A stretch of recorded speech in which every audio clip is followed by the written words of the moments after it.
श्री विष्णु भगवान जग करने का निश्चय किया। एक दिन प्रातः काल के समय ऋषिगण जब हवन कर चुके थे तो वहाँ पर सूत जी महाराज पधारे, यानी कि पहुँचे।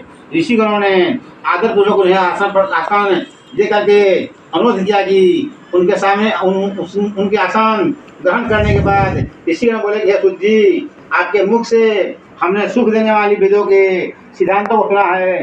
अब कृपा करके आप यम मार्ग का वर्णन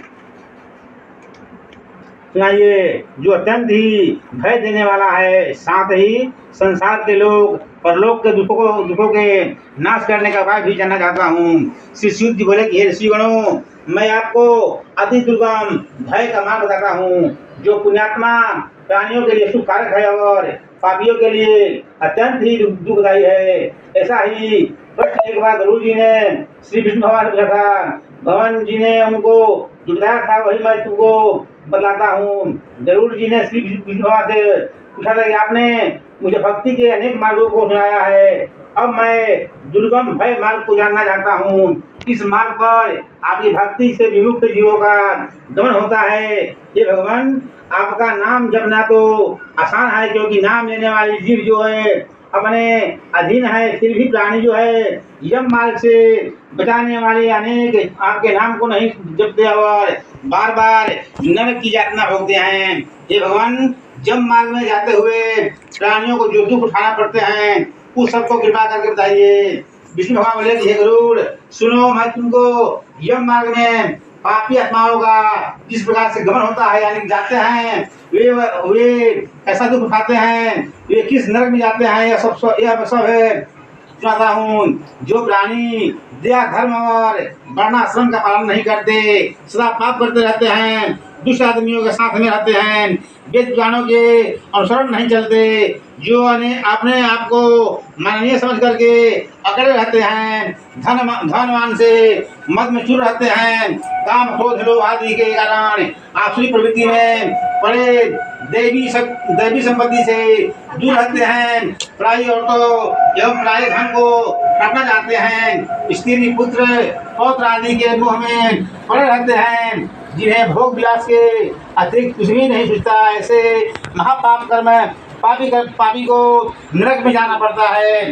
जो प्राणी दान करते रहते हैं वे मोक्ष को पाते हैं। जो प्राणी अपत्मा होते हैं, यानी पापी होते हैं, वे जो हैं जम मार्ग को साधते हुए दुखपूर्वक जम लोक में जाते हैं। ऐसे प्राणी इस संसार में दुखों को भोगने के बाद जैसी उनकी मृत्यु होती है तथा जैसा वे कष्ट सहते हैं उनको मैं तुमको बताता हूँ। प्राणी ने पूर्व जन्म में जो अच्छे या बुरे कर्म किए हैं उन्हीं के अनुसार बालपन में, यानी कि बाल्यावस्था में और युवावस्था में सुख दुख भोगना कर अंत में मृत्यु के समय में, हे गरुड़, उनकी दृष्टि जो है देवी हो जाती है, जिनके कारण वह संसार को एक मय देखता रहता है, यानी कि एक टक देखता रहता है, मुंह से कुछ नहीं बोल पाता, सब इंद्रिया जकड़ जाती है। ऐसे समय में जमदूतों के समीप आने पर प्राण निकल जाते हैं। पापात्मा के प्राण जो है बहुत ही दुख दे करके निकलते हैं। एक क्षण का समय भी एक कल्प के समान हो जाता है। 100 विश्वों के काटने के समान पीड़ा होती है। मृत्यु के समय में जमदूतों के भय से मुख से लार और झाग निकलने लगते हैं। इस प्रकार ऐसे पापी प्राणी अघोर, यानी कि अघोर मार्ग से द्वारा उनका प्राण निकलता है। प्राण निकलते समय उसे जमदूत जो हैं मिलते हैं, जो कि क्रोध से लाल आँख वाले, भयानक मुख और 5 और दंड लिए हुए, नग्न शरीर, दांतों को पीसते रहते हैं, लंबे ऊंचे उठे हुए बालों वाले, कौवे के समान अत्यंत ही काले, खूब टेढ़े मेढ़े मुँह वाले, हाथ पैरों के बड़े बड़े निपुले नाखूनों को हथियार की भांति दिखा करके वह जाते रहते हैं। जिन्हें देख करके पापात्मा जो पापी प्राणी हैं वह डर जाते हैं और डर के मारे दृष्टा और साफ हो जाता है। उस समय अंगुष्ठा मात्र जीव जो है आकार करता हुआ जैसे ही शरीर से निकलता है वैसे ही जम गदूत जो उन्हें पकड़ लेते हैं। यद्यपि वह अपने घर एवं भाइयों की ओर महान दुख से छुटकारा दिलाने के लिए व्याकुल होकर के देखता है, किंतु उन्हें कोई भी छुटकारा नहीं गिरा सकता। जम मार्ग में जमदूत उन्हें नरक के भयानक दुखों का वर्णन सुनाते हुए वहाँ तुझे कुंभीपाक आदि नरकों में ले जाएंगे। जमदूतों के ऐसे कठोर वचन को एवं भाई बंधुओं के रुदन को सुनकर के वह जो है हाय हाय कर इस पर विलाप करता है। और ऊपर से जमदूत जो है प्रताड़ित करते हैं। उनका हृदय जो है जमदूतों के धमकाने से विदीर्ण हो जाता है। रास्ते में बड़े बड़े कुत्ते आकर के काटते हैं। मार्ग में जब वो है प्यास और भूख से व्याकुल होता है, पवन की प्रबलता और सूर्य के तेज से तप्त होकर के जलते हुए बालू में चलना पड़ता है, तो वह चलने में असमर्थ हो जाता है। तो जमदूत जो है कोड़ों से मार करके घसीटते हुए ले जाते हैं। ऐसे कठिन मार्ग से गिरना पड़ता है। वो मूर्छित होकर के अंधकार में जमलोक में पहुंचता है। जमदूत जो है 99,000 योजन का ऐसा तय कर उनको घोर नरक की यातनाएं दिखाते हैं। वह जीव जो है जम मार्ग के दर्शन करता है। एक क्षण में ही जम मार्ग की आज्ञा से फिर मृत्युलोक में आता है। मनुष्य अपने पूर्ण शरीर में प्रवेश करने की इच्छा करता है, परंतु जम के दूत हैं पासे में बांध रखते हैं। वे हिलने भी नहीं देते। अपनी इस दशा को देख करके वह जो है होता है और भूख प्यास से होता है। प्रभु पुत्र आदि संबंधी उसे जो पिंड दान करते हैं वह अंत समय में दान करते हैं। उनसे ही वह अपना भूख जो है मिटाता है, परंतु वह सब पापात्मा को तृप्ति नहीं करा पाते।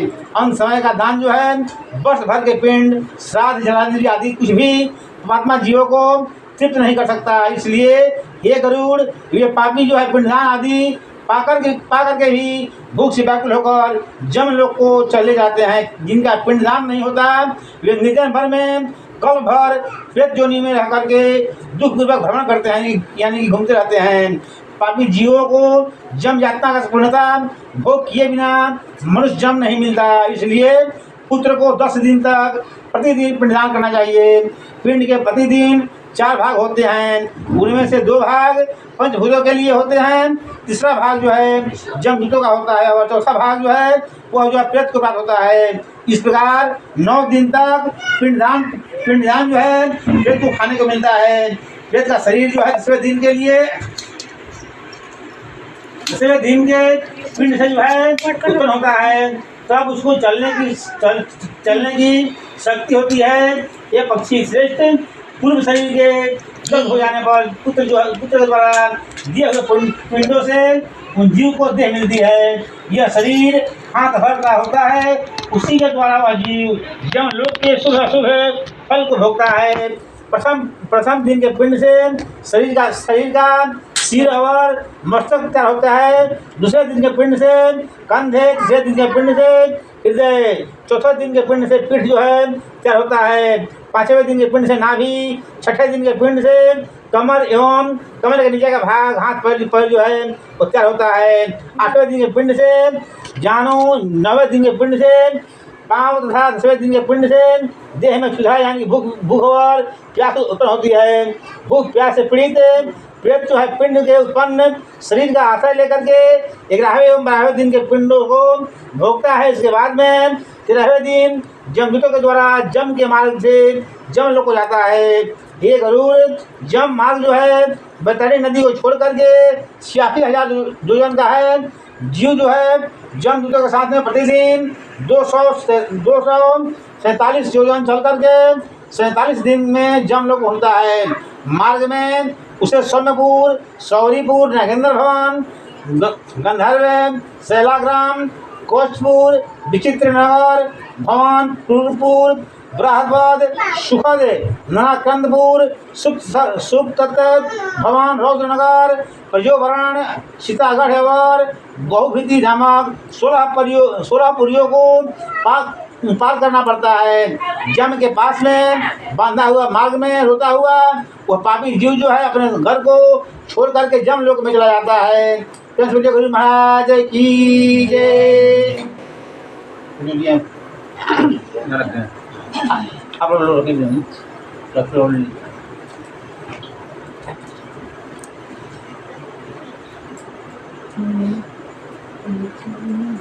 गरुड़ जी ने भगवान विष्णु से पूछा कि जम लोक का मार्ग जो है कितना दुखदायी होता है, हे भगवान भगवान बोले कि हे गरुड़, जम लोग का मार्ग जो है अत्यंत ही दुखदायी है। तू मेरा भक्त है, परंतु सुन करके काम उठेगा। यह मार्ग ऐसा कठोर है जिसमें जीव जो है आराम नहीं कर सकता। सुस्ताने के लिए वृक्ष नहीं है, पीने के लिए पानी नहीं है, अन्न नहीं है, मार्ग में कहीं प्यास बुझाने के लिए कुछ पानी नहीं है। 12 सूर्य वहाँ पर प्रलय काल के समान तपते रहते हैं। वहाँ जीव जो है ठंडी हवाओं से पीड़ित होता है। कहीं भयानक बिस्तर सांप उन्हें काटते हैं, मार्ग में कांटे बिछे रहते हैं, जिनसे वह बिन जाता है। बड़े बड़े सिंह जागवर खूंखार जूतों से हेलो क्या बोला? हम तो थोड़ा थोड़ा ले रहे हैं। कहीं बड़े बड़े सिंह व्याघ्र खूंखार जूतों से उन्हें कटवाया जाता है, कहीं बड़े बड़े बिच्छुओं से काटते हैं, कहीं दवाग्नि उन्हें जलाती है। आगे चलने पर बिहड़ वन मिलता है जो कि 2000 योजन लंबा चौड़ा है। उनके वृक्षों के पत्ते जो हैं तलवार के समान पहने होते हैं। उन वन में बड़ी बड़ी चोंच वाले कौवे, उल्लू की दादी, भयानक पशु पक्षी, मधुमक्खियाँ काट खाती है। कहीं रास्ते में अंधकूप में गिरना पड़ता है तो जो दूध उन्हें निकाल लेते हैं। कहीं पहाड़ों से नीचे गिराया जाता है, कहीं तीक्ष्ण धार वाले शस्त्र पर उन्हें चलाया जाता है, कहीं पानी में डाल दिया जाता है, कहीं कीचड़ में फेंक दिया जाता है, कहीं तपती बालू में गिराया जाता है तो कहीं अंगारों पर चलना पड़ता है। रास्ते में कहीं पत्थरों की वर्षा होती है और कहीं खून की वर्षा हो रही है। वहीं हथियारों की वर्षा होने लगती है तो कहीं गर्म गर्म पानी की वर्षा होने लगती है। कहीं ऊंचाई पर चलना पड़ता है, कहीं गुफाओं में प्रवेश करना पड़ता है जिनमें गहन अंधकार होता है। कहीं विष्ठा से, कहीं रक्त से तो कहीं पीप से भरे हुए कुंडों में उन्हें रहना पड़ता है। एवं एक बैतरणी नाम की घोर नदी पड़ती है और 100 योजन विस्तार वाली नदी है। उसमें जीव जो है रक्त भरा हुआ है, उनके किनारे पर हड्डियों के ढेर लगे हैं। उन्हें बड़े बड़े घड़ियाल रहते हैं, मांस खाने वाले सैकड़ों प्रकार के पक्षियों एवं पक्षियों में निवास करती है। इस भयानक नदी को जीव को पार करना पड़ता है, जिसे पापी पार नहीं कर सकते। पापात्मा शैवाल में फंस जाते हैं, बड़े बड़े शोले उठते हुए दिखाई देते हैं एवं बैतरणी नदी जो है सुई की भांति मुख वाले कीड़ों से भरी भरी हुई है। उस नदी में जैसे ही पापी जीव पड़ते हैं वैसे ही हाहाकार करने लगते हैं। ये हाय भ्राता, हाय माता, हाय पिता करते रहते हैं। भूख प्यास की उन्हें व्याकुल रहती है। तब जीव जो है रुधिर पियाने की खून को पीता है और मांस को खाता है। भयप्रद होने के कारण उनको देख करके ही जीव जो है मूर्छित हो जाते हैं। उनमें जहरीले सांप बिच्छू जीव को जो है घेर लेते हैं। उनकी रक्षा करने वाला वहाँ कोई नहीं होता। उस नदी के भीतर सैकड़ों हजारों चक्कर लगाते लगाते जीव जो है पाताल लोक में चला जाता है और क्षण भर ठहर करके फिर ऊपर आता है। ये गरुड़, यह नदी पापी जीवों के लिए बनाई हुई है जिसका आर पार दिखाई नहीं देता। वह बहुत ही दुखप्रद है। इस प्रकार पापी जीव जो है जम मार्ग पर होते जाते हुए दुखी होकर चलते हैं। जम किसी को पास में बांध करके, किसी को अंकुश में के बाद खींच करके जमलोक ले जाते हैं। जम का दूध पापियों को किसी के नाक कान में डोरी डाल करके, किसी को पास में बांध कर दिया और किसी को गर्दन, भुजा और पैरों में जंजीर बांध करके जमलोक में ले जाते हैं। उनको जमदूत जो है मुखद्वार से मारते हुए ले जाते हैं। रक्त निकलने पर उसी रुधिर को जीव को पीना पड़ता है। इस प्रकार इस दुखों को पार करके वे अपने कुकर्मों को याद करते हुए, रोते चिल्लाते हुए दुख उठाते जमलोक में पहुँचते हैं। इतने दुख उठाने पर भी जम मार्ग में हाय पुत्र, हाय पौत्र इत्यादि करते हुए चिल्लाते रहते हैं। उस समय वे पश्चाताप करते हैं। वे कहते हैं कि बड़ी भारी पापों से पुण्य ऐसे हमने अत्यंत दुर्लभ मनुष्य जीवन को प्राप्त किया था, उसे व्यर्थ में ही गवा दिया। कोई धर्म का कार्य नहीं किया, कभी भगवान का नाम नहीं लिया, कभी विधि एवं श्रद्धापूर्वक तीर्थ यात्रा नहीं की, न साधु संतों को सेवा की। इसलिए जीव को अपने कर्मों को भोगना पड़ता है। जीव सोचता है कि मैंने कभी पतित पावनी गंगा जी का जल का पान नहीं किया, यानी जल नहीं पिया, न कभी सत्पुरुषों की सेवा की और न महात्माओं का सत्संग नहीं किया, कोई परोपकार नहीं किया।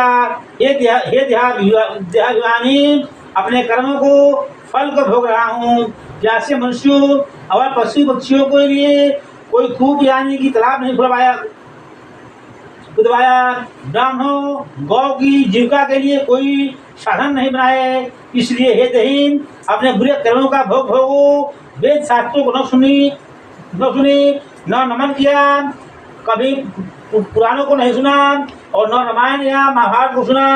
इसलिए हे दहीन, अपने कर्मों का फल भोगना पड़ रहा है। अपने स्वामी की आज्ञा का कभी पालन नहीं किया, कभी बड़ों का आदर सत्कार और उनकी सेवा नहीं की। इसलिए अपने कर्मों के फलों को भोगो। स्त्री शरीर पा करके मैंने पतिव्रत धर्म का पालन नहीं किया, कभी अपने मधुर वचनों का प्रयोग नहीं किया, पति की आज्ञा का पालन नहीं किया, कभी अतिथि का सत्कार नहीं किया। इस कारण जीवात्मा अब अपने किए हुए कर्मों के फलों को भोगो। अपने पूर्व कर्मों के द्वारा नारी शरीर पाया, परंतु हे दहीन, तूने न तो महीनों के न चंद्रायन व्रत किया और न ही शरीर को अपने नियमों के अनुसार कर्म किए। इस प्रकार अनेक विलाप करता हुआ स्त्री पुरुष जो है जीव अपनी पूर्व देह को स्मरण करता हुआ हाथ मल मल करके कहता है कि मनुष्य शरीर मुझे अब नहीं मिलेगा। ऐसा कहता हुआ जीव जो है जब मार्ग में जाता है, ये वह प्रेत रूपी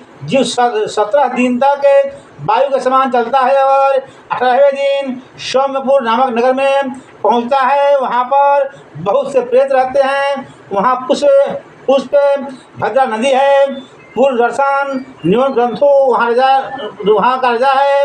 यहाँ पर जीव जो है थोड़े समय आराम करता है। वहाँ पर वो अपनी स्त्री पुत्र आदि को याद करके चिंता में डूब जाता है। तब जो है जमदूत जो है कहते हैं कि तुम्हें स्त्री पुत्र धन मित्र याद आते हैं, कोई किसी का नहीं है, अपने कर्म का साथ चलते हैं, उन कर्मों को भोगना पड़ता है। जमपुर का मार्ग पूरा करके ये लोग जाने वाले जीव जो हैं, तुम जमराज तथा हमें नहीं जानते, हम और जमराज तुम्हें दंड अवश्य देंगे, वे क्षमा करना नहीं जानते। अरे जीव, यह जम मार्ग तो मृत्यु लोक से भी प्रसिद्ध है, जिसे बालक से वृद्ध तक जानते हैं। या ब्राह्मणों से पौराणिक कथाओं में भी इस मार्ग का नाम नहीं सुना। ऐसा कहकर के जमदूत उन्हें मुगदरों यानी कि मोड़ी से द्वारा पीटते हैं तथा उसे बलपूर्वक खींचते हैं। जीव जो है सौपुर पहुँच करके स्नेह तथा अथवा श्रद्धापूर्वक पुत्र पौत्र द्वारा दिए हुए मासिक श्राद्ध का भोजन करता है। उसके बाद जीव जो है सौरीपुर को गमन करता है। सौरीपुर का राजा जंगम है। जीव जैसे ही उसे देखता है तो भय से कांप उठता है। वहाँ भी जीव कुछ देर विश्राम करता है। इस पूर्व में पहुँच करके त्रिपाक्षी के साथ में किए हुए पिंडदान का अन्न जो है वह ग्रहण करता है और नगेंद्र भवन के लिए चल पड़ता है। नगेंद्र भवन में एक भयानक वन है। वन को देख करके जीव डर के मारे रोने लगता है और चलने लगता है। यहाँ भी जमदूत से बांध करके निर्दयता से खींचते हैं। उस वन को जीव 2 मास में पार करता है। वहाँ भी वह त्रिपाक्षिक पिंड का अन्न जो है ग्रहण करता है। उसके बाद जब उसे पासों द्वारा खींच करके आगे ले जाते हैं।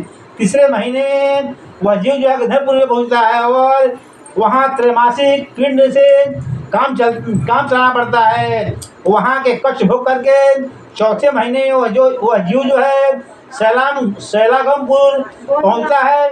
इस पुर में उस पर पत्थरों की वर्षा होती है। वहाँ उसे चौथे मास का पिंड प्राप्त होता है। इसके बाद जीव जो है 5वें महीने में क्रौंचपुर में हो जाता है। वहाँ उसे 5वां पिंड प्राप्त होता है। वह जीव वहाँ से पुर के लिए चल देता है। वहाँ पर वह 6 मास का पिंड जो है खाता है। यहाँ पर जीव को एक बड़ी विश्राम मिलता है। इसके बाद में जीव विचित्र भवन पहुँचता है। इस भवन का स्वामी जमराज का छोटा भाई विचित्र है। उसे देखते ही जीव डर करके भागना चाहता है, परंतु भाग नहीं पाता, क्योंकि आगे बैतरणी नदी आती है। इस नदी को पार उतारने वाले पूछते हैं कि तुमने कोई पुण्य किया है तो बताओ, नौका पर आकर के बैठ जाओ, नहीं तो नदी जीव को देख करके आग की तरह चढ़ाए हुए तेल की भांति उबलने लगती है। जीव उस नदी को देख करके घबरा जाता है। तब आकाश में चलने वाले जमदूत उस जीव के मुख में मछली की तरह कांटा फैला करके घसीटते हुए उस नदी की दूसरी तरफ पहुंच जाते हैं। छठे महीने नदी के पार पहुंच करके जीव जो है पिंडदान का सामान जो खा करके आगे चलता है। सातवें महीने में वह जीव बृहस्पति नामक नगर में जाता है। वहाँ पुत्रों के द्वारा 7वें महीने में दिए हुए साध आदि को खा करके तृप्त होता है। वहाँ से चल करके वह जीव जो है दुखदपुर नामक नगर में जाता है। वहाँ पक्षियों की भांति आकाश मार्ग में विचरण करता हुआ अनेकों प्रकार के दुखों को भोगता है। वहाँ पर 8वें महीने के दान पिंड का भक्षण कर आगे चलता है। इसके पश्चात 9वां महीना संपूर्ण होते ही जीव ननाकंदपुर नामक पहुंचता है। वहाँ प्रेत जो है अनेकों प्रकार चिल्ला करके भयभीत करते हुए जीवों को देख करके स्वयं शून्य हृदय हो जाता है और दुख से व्याकुल होकर चिल्लाता रहता है। फिर जमदूतों के धमकाने से बड़े कष्ट के चलता हुआ 10वें महीने में सुप्तपुर भवन जाता है। वहाँ पिंडदान को भोग करके 11वें महीने की समाप्ति पर रौद्रनगर में पहुँचता है। 11वें मास के श्राद्ध आदि का जल आदि भक्षण कर वह 11.5 महीने में पर्यावरणपुर में जाता है, जहाँ जीवों को दुख पहुँचाने वाले मेघ बरसते हैं। उस पुर में न्यूनाधिक पिंड को दुख पूर्वक खाता है। पूर्व वर्ष पूरा होते होते वो प्राणी सीताढ़ नामक नगर में जाता है। जैसा कि नाम से ही स्पष्ट है कि वहाँ हिमालय से भी 100 गुना अधिक शीतल ठंडा पड़ता है। शीत और भूख से पीड़ित प्राणी जो है दशों दिशाओं में इधर उधर देखता है कि क्या वहाँ कोई मेरा बंधु है जो हमारे इस कष्ट को दूर करे। तब जमदूत इन्हें कहते हैं कि हे जीव, पुण्य तुमने किया नहीं जो कि इस दुखों का निवारण कर सके। तब वहाँ 12वें मास में एक पिंडदान को भोग करके धैर्य धारण करता है और इस प्रकार वर्ष के अंत में जमलोक के समीप पहुँच करके बहुभीतिपुर में पहुँचकर पूर्व के मिले हाथ भर के शरीर का त्याग करता है। कर्मों के फल को भोगते हुए अमोक्षा मास से यातना शरीर पा करके जमदूतों के संग में जाता है। एक कश्यप नंदन गरुड़ जिन लोगों के मरने से पूर्व परलोक सुधार के निमित्त तनिक भी दान नहीं किया, धर्म संचय नहीं किया, वे इस कारण जम के दूतों को भोग करके कष्ट भोगते हैं। ये गरुड़ धर्मराज की उसे पुरी में 4 द्वार हैं। उनमें से मैंने तुम्हें दक्षिण मार्ग का हाल बताया। ऐसा महाघोर मार्ग से क्षुधा व द्वारा से पीड़ित 2 प्राणी दक्षिण द्वार से जमपुरी को जाता है। प्रेम से बोलो महाराज की जय, विष्णु भगवान की जय।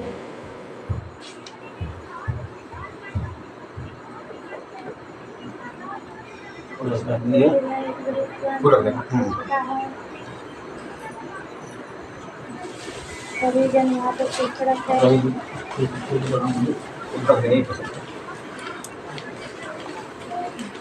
मेरा वाला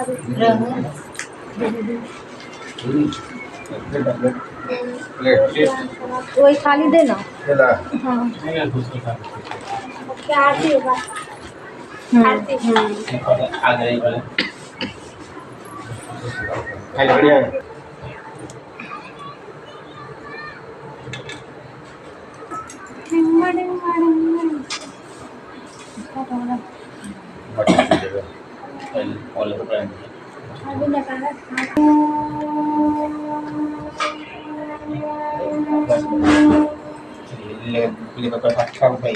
दिखा देना।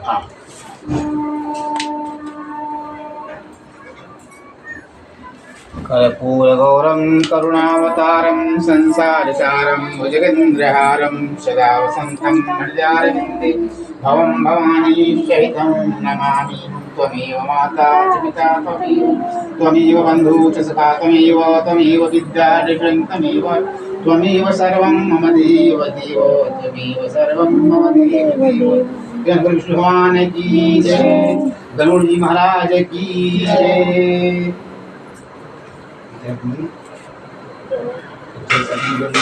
गाइस बंद हुआ जरा लकड़ी ला ले लास्ट हो गया जरा लकड़ी